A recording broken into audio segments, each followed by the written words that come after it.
Live news आज आया है नोएडा के एक परिवार में और जानना चाहते हैं कि जैसा कि आजकल पंडित प्रदीप मिश्रा है, पंडित बागेश्वर धाम सरकार, पंडित धीरेन्द्र शास्त्री जी हैं, इनका बहुत ही नाम और प्रचार चल रहा है सोशल मीडिया पर और नेशनल मीडिया पर भी चल रहा है इनका नाम। तो इनसे जानना चाहेंगे।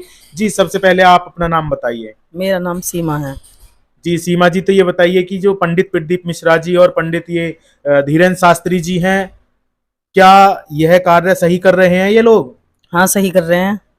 अंधविश्वास नहीं फैला रहे हैं? नहीं नहीं नहीं, पूजा का ही तो काम है।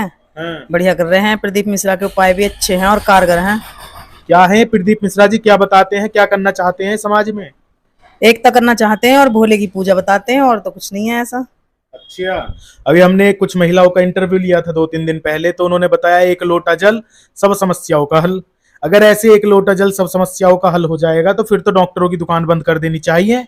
नहीं, ऐसा नहीं है। इससे तो पूजा के लिए बढ़ावा मिलेगा, जिससे कि शिवलिंग की पूजा हो, मंदिरों में एकता हो, हिंदू लोग जागें। यही है इससे, और क्या है। प्रदीप मिश्रा की पूजा बता रहे हो आप, और उससे भी, और बागेश्वर धाम से भी।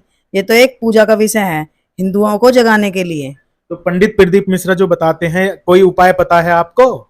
हाँ, पता है। तो कोई उपाय बताइए हमारे दर्शकों को। जैसे कि एक लोटा जल है, उसमें चावल डाल के, उसमें तिल डाल के, उसमें जरा सी चीनी या मतलब गुड़ मिला लो, मीठा, और कच्चा दूध। उसे स्टील की लोटे से या उससे पीतल के लोटे से जल दो तो बढ़िया रहता है। अच्छा। काफी अच्छा होता है। अच्छा। हाँ, और उसके फायदे भी हैं, बेनिफिट भी हैं। तो ये तो शुगर, ब्लड प्रेशर और जो गंभीर से गंभीर समस्याएं भी इसी से समाप्त करवा रहे हैं। क्या ऐसा संभव है सच में? ऐसा तो कोई खास संभव नहीं है, लेकिन कुछ 19-20 फर्क जरूर पड़ता होगा। अच्छा।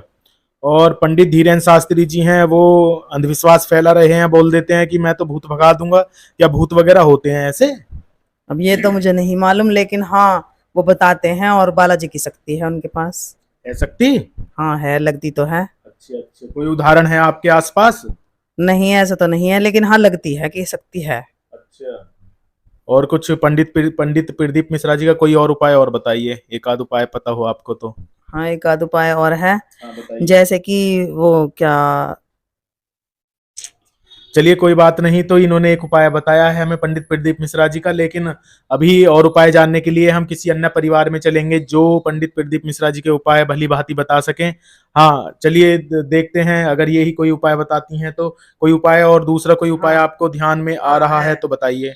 कमलगट्टे से जल देने से भी लक्ष्मी की प्राप्ति होती है। जो प्रदीप मिश्रा बताते हैं कि कमलगट्टा जल में डाल के देने से लक्ष्मी की प्राप्ति होती है। तो जल किस में ले जाएंगे? डब्बे में, लोटे में, गिलास में, कटोरी में, काय में? स्टील के लोटे में। अच्छा, स्टील के लोटे में। हाँ जी, हाँ जी।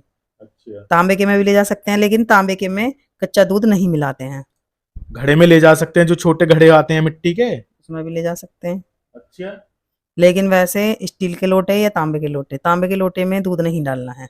तो जब स्टील नहीं होता था तब पंडित प्रदीप मिश्रा जी जो बता रहे हैं कि स्टील के लोटे से ही उपाय होगा, जब स्टील नहीं होता था तब कैसे होता होगा ये उपाय? पीतल के लोटे से। और जब पीतल के, पीतल भी नहीं था तब? तब मटके से।